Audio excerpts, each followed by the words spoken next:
Welcome to my channel. আজকে আমি একটা ছোট্ট জিনিস শেয়ার করতে এলাম। এটা একটা ইভেন্ট বেসিক্যালি। এটা ব্যাঙ্গালোরেতে হয়েছিল। রামমূর্তিনগর কালকেরিতে যারা থাকো তারা এটা প্রত্যেক বছরই ভিজিট করতে পারো। আসলে আমরা ঠিক বুঝতে পারছিলাম না এটা কি। প্রচুর লাইটিং এবং ভীষণ জাঁকজমকপূর্ণ একটা আয়োজন দেখে কিউরিওসিটি বশতই ঢুকেছিলাম ভেতরে। এবং সত্যি কথা বলতে ভেবেছিলাম এটা হয়তো কানাডাদের মানে কর্ণাটকার যারা লোকজন তাদের হয়তো কোনো রিচুয়ালস বা কিছু অনুষ্ঠান চলছে। সত্যি কথা বলতে কি জানো তো, আমরা এই জায়গাটা কিন্তু ভিজিট করব বলে বেরোইনি। আমরা এমনি রাস্তা দিয়ে যাচ্ছিলাম, তো হঠাৎ এটা আমাদের পাড়াতেই প্রায় হয়েছিল। কিউরিওসিটি হলো যে কি হচ্ছে একটু দেখি তো, সেই হিসেবেই আমরা ঢুকে পড়েছিলাম। এবং ভেতরে গিয়ে দেখলাম একটা বিশাল বড় জলাশয় মতন আছে।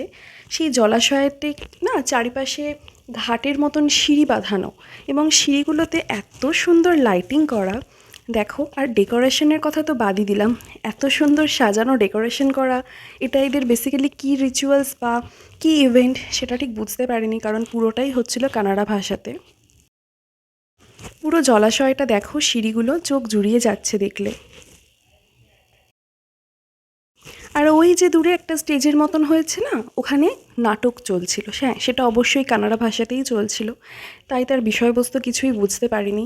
তবে অনেক লোক ছিল যারা এই জলাশয়টাতে দাঁড়িয়ে বা বসে এনজয় করছিল, নাটকগুলো দেখছিল। যদিও আমরা কিছু বুঝি না বলে আমরা এমনি খানিক জলাশয়টাতে বসলাম সিঁড়িতে, আর খোলা আকাশের তলায় হচ্ছিল এটা। কিছুটা নাটকের অংশ তোমাদের সাথে তুলে ধরলাম, দেখো।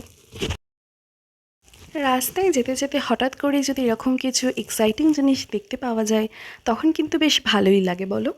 তো আজকের ভিডিওটা ছোট্ট একদম মিনি ব্লগ বলতে পারো আমার, তাই শেয়ার করলাম তোমাদের সাথে। আমার ভালো লেগেছিল, ভিডিও তুলেছিলাম বলে। তো আজকের জন্য এটুকুই। টাটা, পরবর্তী ভিডিও নিয়ে আমি আবার আসবো।